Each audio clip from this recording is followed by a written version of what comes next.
Yo, what is up everybody? Welcome to another episode here on the channel. It has been quite some time since the last upload because, as some of you know, here in Pennsylvania, our weather gets pretty bad from November up until now.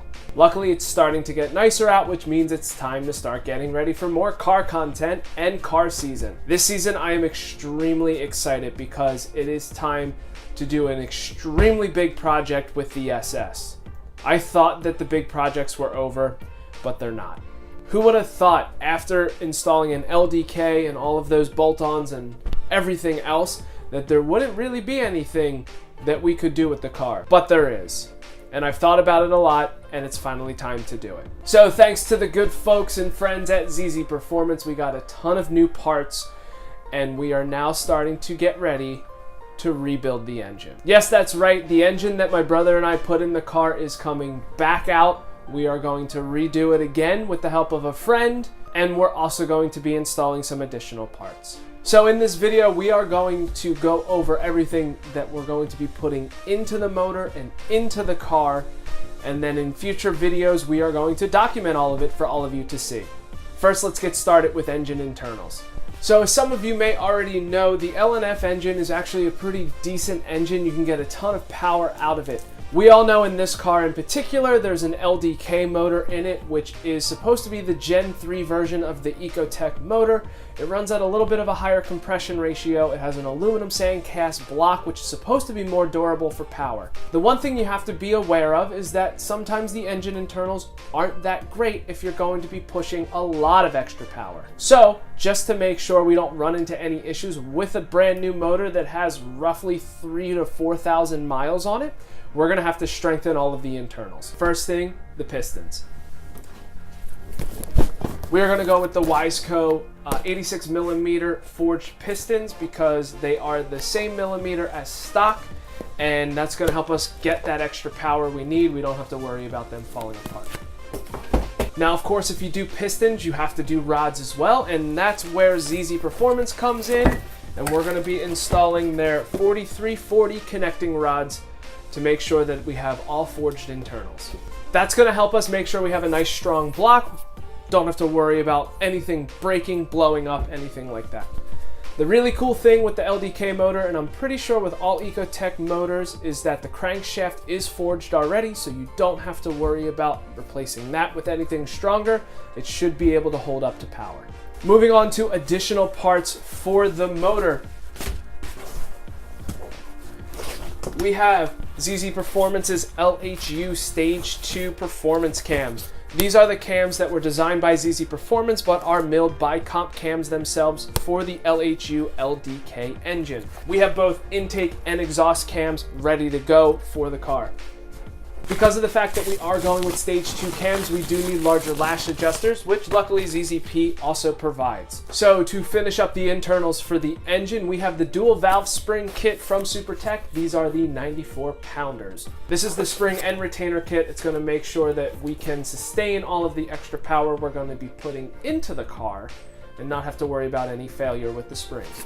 And of course, when you are doing all of this stuff and you're tearing your block and your engine apart, you might as well put in some ARP bolts and studs to put it all together, just to make sure you hold it all in place safely and securely. Now that's it for engine internals, but as far as externals for the engine, there are a couple things that we do have to upgrade. The first thing is going to be the damper for the engine. I decided to go with the ATI Super Damper. This is the underdrive version for the car. ATI makes two types of dampers for the car, at least for the Ecotec. They make the underdrive, which is meant for turbos, and they make an overdrive, which is meant for superchargers. Of course, since this is a turbo car, we're going with the underdrive. And because since we're upgrading to the super damper, that means we need a new belt. We need something that's a little bit bigger so it fits over that. So of course we have the Gates one, I believe. Let's see, it's the K050390. Of course, if you go on ZZP's website and you're looking at dampers, they let you know this is the one that you need. They also have this one, so you can purchase it all. Makes it really easy. Now let's move on to the additional things that are going into the car. This is the best part. The car comes with a K04 turbo. As some of you know, in the Ecotec platform, it is a great turbo. You can get a lot of power out of it, but after you get to a certain point, it starts to become a restriction because of the fact that it's so small. So we're gonna have to go bigger. In order to go bigger, however, we are going aftermarket. And when you go aftermarket, you also need to adjust a few additional things as well.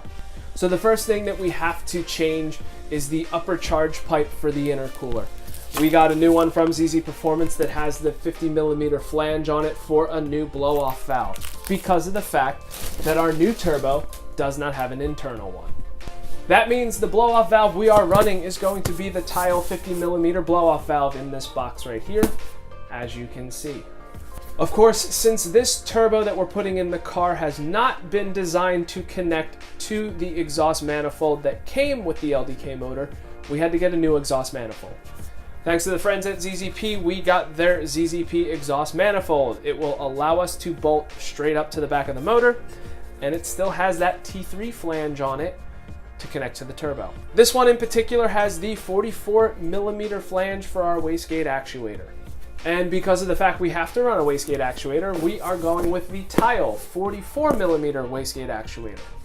Because of the fact we have an external wastegate, we need an external dump tube, and we are going to be doing an external dump. It will not be recirculated into the exhaust setup that we did install into the car.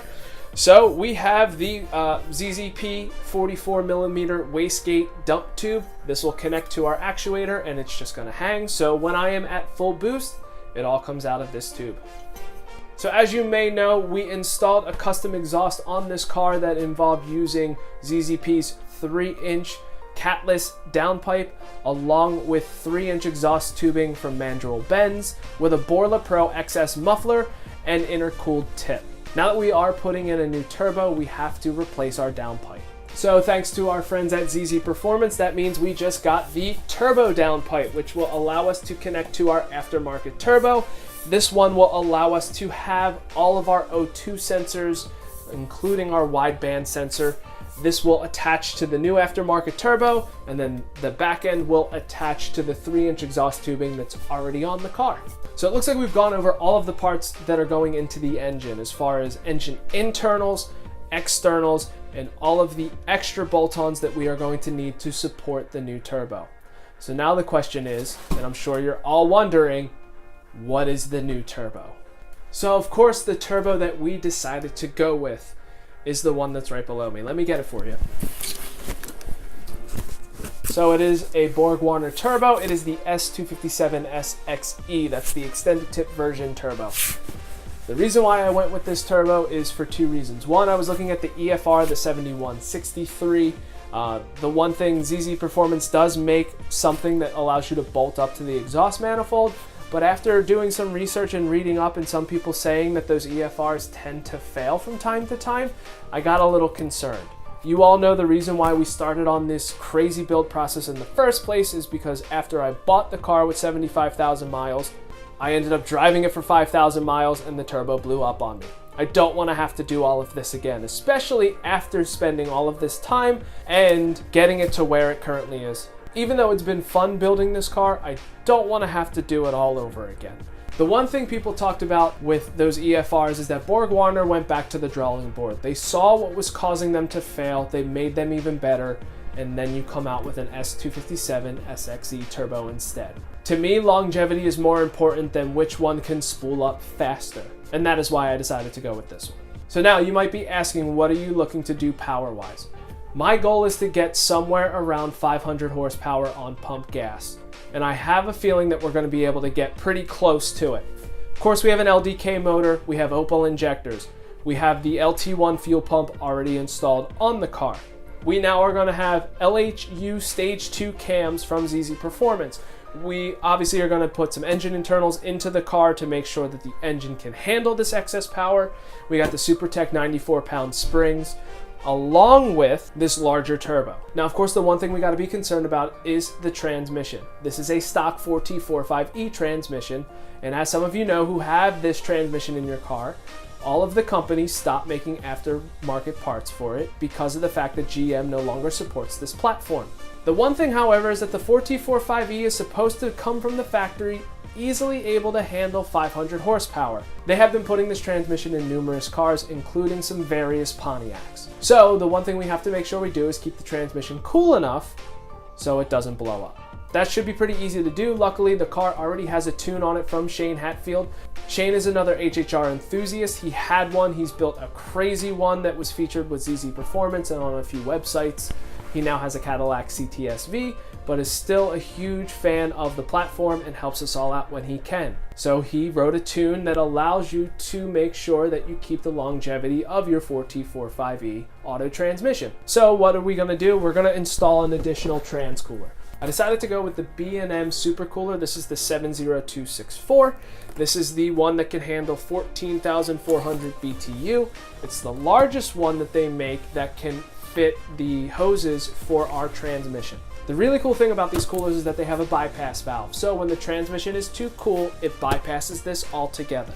So what we're going to end up doing is the transmission is going to continue to be connected to the stock trans cooler, but then it's going to run to this cooler. So when it gets too hot, this kicks on to help cool it off, and then we run all of the fluid back to the transmission. Of course, I want to be able to keep an eye on the temperature of the transmission, so we are going to have to upgrade the A-pillar on the car to make sure that we can install a transmission gauge. I decided to go with the ZZP HHR dual A-pillar. This will allow me to keep that boost gauge that's already in the car, but also put a trans temperature gauge in it as well. Now, as far as the trans gauge is concerned, I decided to go with the Autometer Chevy GM Performance trans temp gauge because of the fact that it looks pretty close to the boost gauge that's already in the car, and I want to try and make it all look uniform. Again, this is a show car. I don't want to be putting analog with digital. I want it to all look really nice and clean, especially when I take it out to car shows. People will look, see the interior, and say, hey, that kind of all looks pretty stock. So we'll put that into the A-pillar along with the boost gauge, so then we'll be able to check the temperatures of our transmission as well. So the question now is, when are we going to start on this? It's looking like we're going to be starting towards the end of April. We are going to take the car to my brother's friend Mark's. Mark is the one that has the Mustang that were in some of those racing videos that I posted over the summer. We're going to get the engine out of the car, take the engine to Mark's machinist, who's then going to install all of the engine internals. He is an Ecotech fanatic. He's going to be the one who installs the pistons, the rods, the new cams, springs, all of that stuff. So then when we get the motor back, we put it back on the cradle, attach all of the bolt-ons for the turbo, get it back in the car, fire it up, and it's ready to go. To make sure that you're one of the first people that gets notified when those videos are uploaded, make sure you hit that subscribe button below. You can also follow me on Instagram. I will put that information in the description below as well. So then that way you'll start to see some photos and some behind the scenes things before anybody else. If you already follow me on Instagram, you probably saw some of these parts already because I've been hinting through the Instagram story and through some of the posts as to what is coming up in the near future, and now you all know. So again, thank you so much for checking out this video. If you liked it, give it a big old thumbs up, and like I said, make sure you hit that subscribe button below so you can see this entire build. Until next time, see ya.